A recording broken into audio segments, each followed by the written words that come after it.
According to your experience in your field, what problems are essential and current regarding the inclusion of diverse women architects? Mary, what would you like to say about this question? Well, first of all, I'd like to thank you, Meral, for such a gracious and generous introduction. It's always somewhat dubious to be the first woman tenured at Cornell, particularly since the school was founded in 1871 and I was tenured in 1991. But at least I'm a footnote in its history. And I also very much like to thank you and your colleagues at Women Who Design for this and your other timely programs, much needed. I'm also honored to be a part of this extremely distinguished panel, and I'm looking forward to questions from the audience members too. And I am so sorry that Professor Kenneth Frampton will not be with us this evening. It goes without saying he will be very much missed, and I hope you'll be able to include him in another one of your sessions. Now to your first question. A central and still persistent issue is that women are more likely to be the guardians and keepers of the archives in the past and even today, rather than being found in those archives as subjects. Women have been educated and have practiced in architecture and other design fields since the late 19th and early 20th centuries in both the global North and the global South. Nevertheless, there's still barely a trace of their lives and works in major architectural archives. Women I have found in my brief surveys account for at best a little more than 1% of all of those represented in these archives. Now, of course, this is also true for designers marginalized by their race, class, religion, locales, nationalities, and unconventional practices, and even more so for those at the intersections of these identities.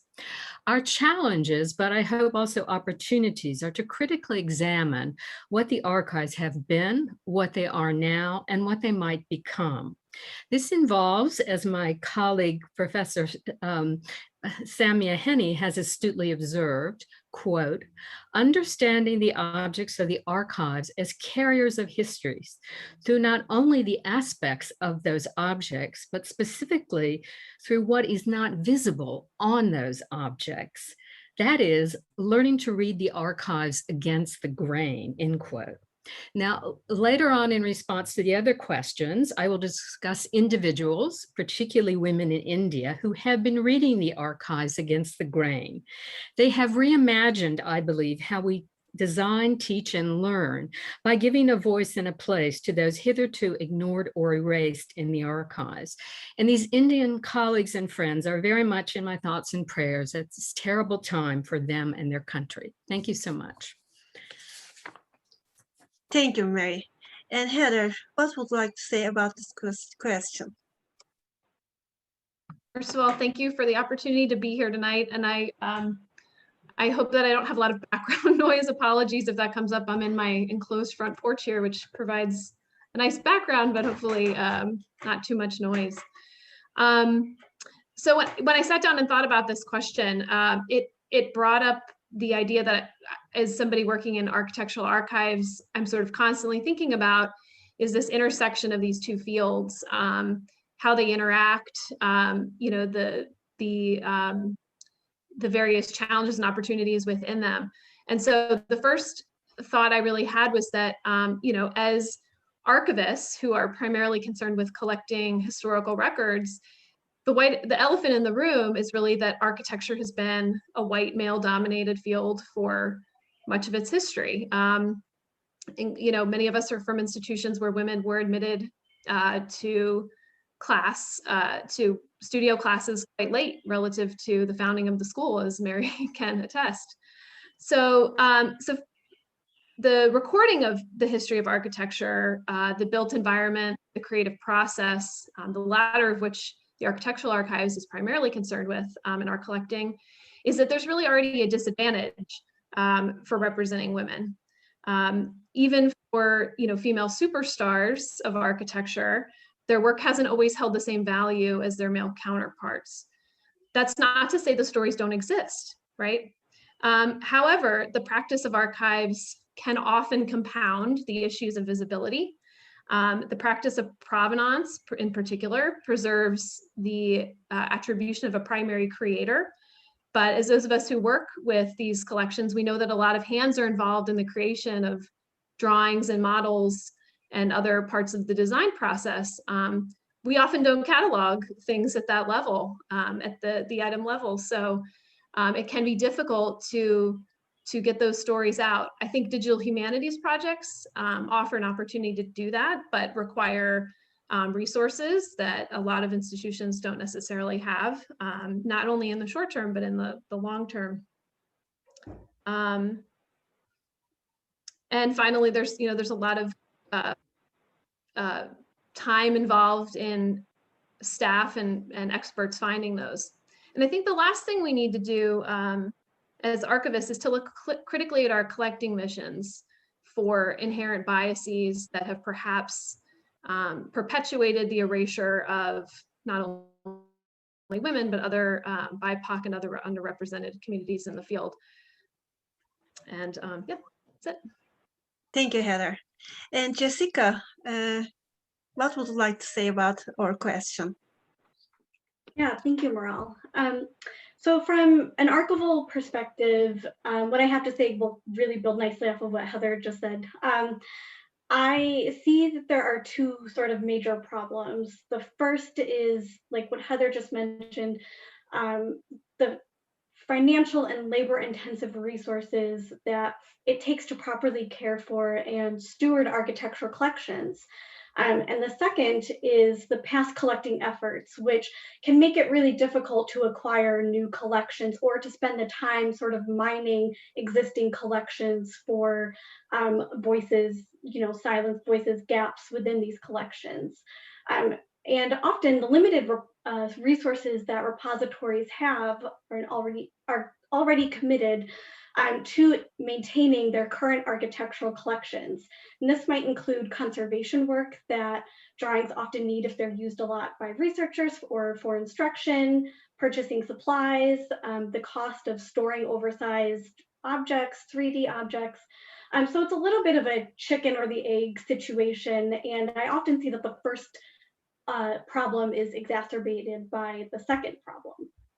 So when I think about what is essential to acquiring collections from women architects or architects from marginalized and underrepresented communities, I think it's essential that we acknowledge our past collecting practices and to think critically about how collecting priorities can be shifted and where the resources can be reallocated if at all possible. Thanks so much. Maristella, what would you like to share with us? Well, first of all, a good evening and thank you for inviting me. I'm very happy to be in this group of panels. It has been already said, I'm an architect and an architectural historian. Actually, at a certain point, I even passed the exams. So I am a registered architect. I feel like I could be on the other side of where I am now because I never had a professional career, but I moved to architectural history before to be involved in this archival work. And nowadays, as you mentioned, I'm the curator, the senior curator at the Getty Research Institute for Special Collection, where I work with acquisition, of course, a major issue, and then developing research projects and curating exhibition. Now, it has been already said, but I want to really reinforce this, that some of our collection in many institutions, they show the persistence, at least at the Getty, of a Western hegemony and a powerful character of a male-oriented profession with a strong gender imbalance. But this is an inheritance that the collection can't be made to account for. Today, we need to ask, how was that power at the time constituted and at the expenses of whom? We say the women, of course, and other diverse groups, but we need to go deeper into this. Just a few words about the female presence in our collection. Limited, yes, but also very relevant.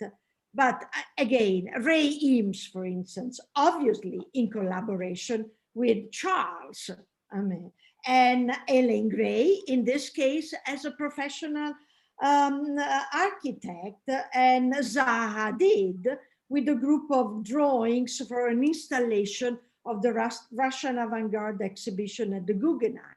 And then I want to mention a very interesting case study, which is the one of Deborah Sussman, a renowned graphic designer and principal in her office, who was responsible for advertising and programming for the LA Olympics in 1984.